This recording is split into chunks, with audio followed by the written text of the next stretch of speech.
Sir 18వ Lok Sabha సమావేశాల సందర్భంగా కేంద్రంలో బలమైన ప్రతిపక్షం ఏర్పడింది. మరి రాహుల్ గాంధీ బలమైన ప్రతిపక్ష నేతగా ఎంపికయ్యారు. భవిష్యత్తులో రాహుల్ గాంధీ పోషించే పాత్ర ఎలా ఉండబోతుందంటున్నారు? జై స్వరాజ్ వరల్డ్ టీవీకి స్వాగతం. 18వ లోక్సభ సమావేశాలు తొలి రోజు తొలి సమావేశాలు వివాదాలతో మొదలైనట్టుగా మనకి కనపడుతుంది. అటు ప్రొటెం స్పీకర్ ఎన్నిక విషయంలో కానీ, ఎంపిక విషయంలో కానీ, ఇటు స్పీకర్ ఎన్నిక విషయంలో కానీ, డిప్యూటీ స్పీకర్ ఎంపిక విషయంలో పార్లమెంటరీ సంప్రదాయాలు పాటించటం లేదనేటటువంటి ఆరోపణలు ఇండియా కూటమి మోడీ ప్రభుత్వం పైన చేస్తున్నటువంటి సందర్భంలో అయితే గత లోక్సభలకి ఈ లోక్సభకి ఉన్నటువంటి ప్రత్యేకతలు ఏంటి అనంటే 2014-2019లో పూర్తి మెజార్టీతోటి కేంద్రంలో అధికారంలోకి వచ్చినటువంటి భారతీయ జనతా పార్టీ 18వ లోక్సభ ఎన్నికలకు వచ్చేసరకు రెండు ముఖ్యమైనటువంటి అంశాలను, రెండు రాజకీయ ప్రాధాన్యత కలిగినటువంటి అంశాలను ఎదుర్కోబోతుంది అనేటటువంటి సంకేతాలు మనకు కనపడుతున్నాయి. ఒకటి, భారతీయ జనతా పార్టీ పూర్తి మెజార్టీని సాధించలేకపోయింది ప్రభుత్వం ఏర్పాటు చేయడానికి. కాబట్టి ఎన్డీఏ భాగస్వామ్య పక్షాలపైన ఆధారపడి అటు తెలుగుదేశము, జేడీయూ, శివసేన, ఏక్నాథ్ షిండే, తర్వాత లోక్ జనశక్తి పార్టీ, పాశ్వన్ పార్టీ, ఈ 4 పార్టీలు కీలక భాగస్వామ్యంగా కేంద్ర మంత్రివర్గంలో ఉన్నాయి. ఈ 4 భాగస్వామ్య పార్టీలపైన కేంద్ర యొక్క ప్రభుత్వం యొక్క ఆధారపడి ఉందనేటటువంటి విషయాన్ని మనం గమనించాలి. అంటే ప్రతిపక్ష భాగస్వామ్య పక్షాలతోటే మోడీ ప్రభుత్వాన్ని నడిపేటటువంటి స్థితి 18వ లోక్సభకు వస్తే, మరొక వైపున ఇండియా కూటమి, కాంగ్రెస్ ఆధ్వర్యంలో ఉన్నటువంటి ఇండియా కూటమి కూడా గతంలో ఎన్నడూ లేనంతగా లోక్సభలో బలాన్ని పుంజుకుంది. దరిదాపు 232 లోక్సభ స్థానాలని బలాన్ని కలిగి ఉన్నటువంటి ఇండియా కూటమి తరపున లోక్సభలో ప్రతిపక్ష నేతగా మొట్టమొదటిసారి రాహుల్ గాంధీ ఎంపికయ్యారు. అంటే పాత ప్రధానమంత్రి కొత్త ప్రతిపక్ష నేతను లోక్సభలో ఎదుర్కోబోతున్నారా అనేటటువంటి విశ్లేషణలు, అభిప్రాయాలు వ్యక్తమవుతున్నాయి.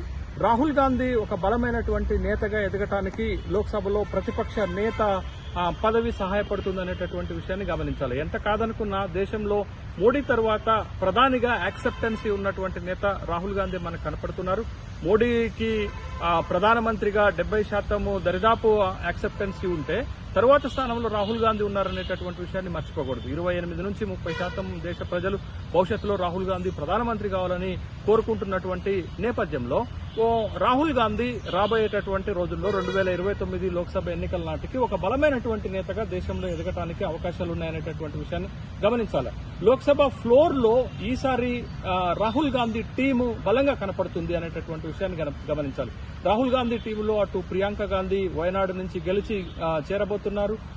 అదేవిధంగా అఖిలేష్ యాదవ్ ఇప్పటికే లోక్సభలోకి ప్రవేశించినటువంటి సందర్భం ఉంది. తర్వాత తృణమూల్ కాంగ్రెస్ నుంచి అభిషేక్ బెనర్జీ కూడా ఈసారి బలంగా తన వాయిస్ ని లోక్సభలో వినిపించబోతున్నారు. తర్వాత నేషనలిస్ట్ కాంగ్రెస్ పార్టీ నుంచి ప్రాతినిధ్యం వహిస్తున్నటువంటి సుప్రియా సూలే కూడా రాహుల్ గాంధీ టీంలో ఒక బలమైనటువంటి నేతగా ఎదగబోతున్నారనేటటువంటి విషయాన్ని గమనించాలి. కాంగ్రెస్ లో ఉన్నటువంటి గౌరవ్ గొగోయ్, మనీష్ తివారీ లాంటి వాళ్లు కూడా ఈసారి రాహుల్ గాంధీ టీంలో బలంగా అధికార పక్షాన్ని ఎదుర్కోవటానికి, అధికార పక్షం పైన ప్రశ్నలు సంధించడానికి, దేశ ప్రజల పక్షాన పోరాడటానికి, దేశ సమస్యలను ఫ్లోర్ లో వెలుగెత్తడానికి ఈ టీము రాహుల్ గాంధీతో పాటు ఒక 10 మంది బలమైనటువంటి యువ టీము ఈసారి లోక్సభకి ఎన్నికై గెలిచి వచ్చారు. కాబట్టి ఒక బలమైనటువంటి ప్రతిపక్షం, ఒక బలమైనటువంటి ప్రతిపక్ష నేతగా రాహుల్ గాంధీ భవిష్యత్తులో ఎదగబోతున్నారనేటటువంటి సంకేతాలు అయితే చాలా స్పష్టంగా 18వ లోక్సభ మొదటి సమావేశంలోనే మనకి కనపడినటువంటి విషయం కనపడుతుంది. అయితే 18వ లోక్సభ ఎన్నికల ప్రచార సందర్భంగా దేశవ్యాప్తంగా అన్ని తానై రాహుల్ గాంధీ ప్రచారం చేసి కాంగ్రెస్ పార్టీ యొక్క స్టామినాను కూడా, కాంగ్రెస్ పార్టీ యొక్క బలాన్ని కూడా లోక్సభలో పెంచినటువంటి విషయాన్ని మనం గమనించాం. మోడీ ప్రసంగాల కంటే కూడా రాహుల్ గాంధీ ప్రసంగాలకి ప్రజలు ఎక్కువగా అట్రాక్ట్ అయినట్టుగా, ఆకర్షితులైనట్టుగా మనకు కనపడింది. రాహుల్ గాంధీ ఒక కన్స్ట్రక్టివ్ విమర్శలు అటు ప్రభుత్వం పైన చేసినటువంటిదిగా, రాజ్యాంగాన్ని రక్షించడానికి, రిజర్వేషన్లు రద్దు చేయకుండా ఉండటానికి, దేశ సమస్యలపైన లోక్సభ ఎన్నికల ప్రచార సందర్భంగా ప్రజల ముందు పెట్టి రాహుల్ గాంధీ ఒక విధంగా సక్సెస్ అయ్యారనేటటువంటి విషయాన్ని మనం చెప్పాలి.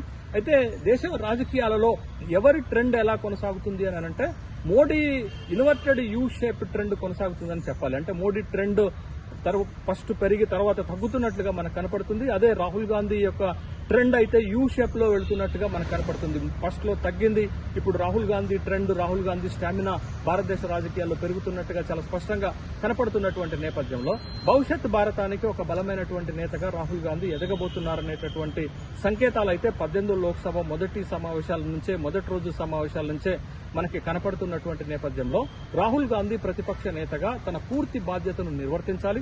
దేశము సుదీర్ఘకాలంగా ఎదుర్కొంటున్నటువంటి, దశాబ్దాలుగా ఎదుర్కొంటున్నటువంటి దేశ సమస్యల పరిష్కారం కోసం రాహుల్ గాంధీ గట్టిగా ప్రభుత్వం పైన పోరాడాల్సినటువంటి గురుతరమైనటువంటి బాధ్యత ఉంది. కాబట్టి రాహుల్ గాంధీ దేశ ప్రతిపక్ష నేత హోదా కంటే కూడా బాధ్యతగా భావించి పనిచేయాల్సినటువంటి అవసరం ఉంది. ఒక యువ నాయకుడిగా దేశ ప్రజల పక్షాన పోరాడతాననేటటువంటి సంకేతాన్ని కూడా 18వ లోక్సభ మొదటి సమావేశంలో స్పీకర్ ఎన్నిక సందర్భంగా రాహుల్ గాంధీ మాట్లాడారు. కాబట్టి ఆ విధంగా భవిష్యత్తులో ఒక బలమైనటువంటి ప్రతిపక్షము దేశంలో ఉన్నటువంటి ప్రభుత్వం పైన ఒత్తిడి తీసుకొచ్చి ప్రజల పక్షాన, ప్రజల సంక్షేమం కోసం, దేశ అభివృద్ధి కోసం నిర్ణయాలు జరిగే విధంగా రాహుల్ గాంధీ ఒక బలమైనటువంటి ప్రతిపక్ష నేతగా పనిచేస్తారనుకుందాం.